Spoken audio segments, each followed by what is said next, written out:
याक भाग जागल हो। गोदिया में सुंदर ललनावा महली याक भाग जागल हो।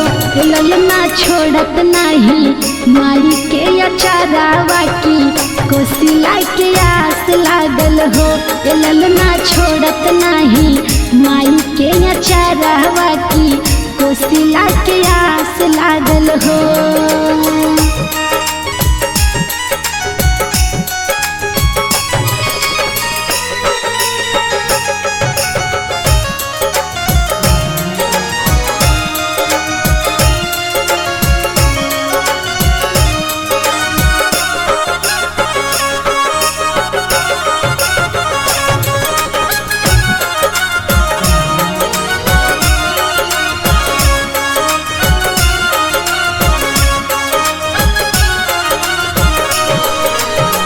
माई कोसिला बड़ी भागिना गोदिया में लालन हो।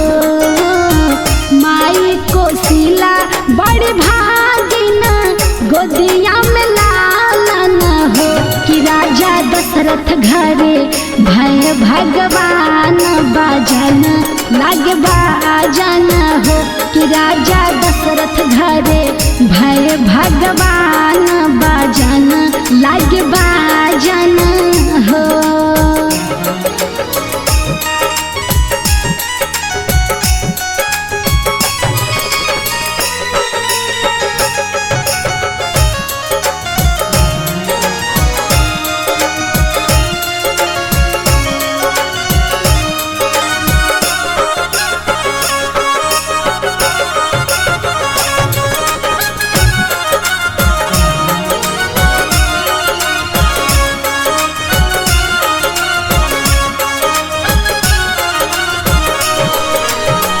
माई सुमित्रा बड़ भागिन गोदिया में लालन हो।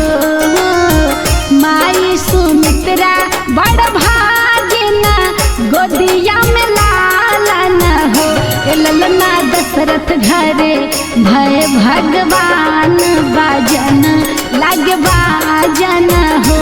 ललना दशरथ घरे भय भगवान बाजन लाग बाजन हो।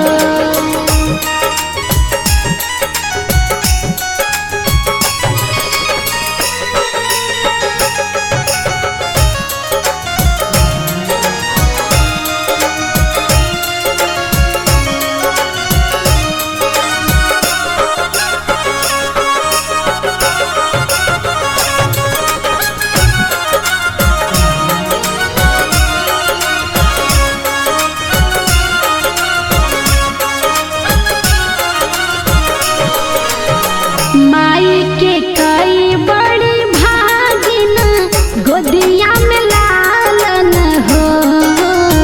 माई के कई बड़ी भागिन गोदिया में लालन हो। कि राजा दशरथ घरे भय भगवान अयोधी याक भाग जागल हो। कि राजा दशरथ घरे भय भगवान अयोधी याक भाग जागल हो। Mix by Sunshine Studio Delhi.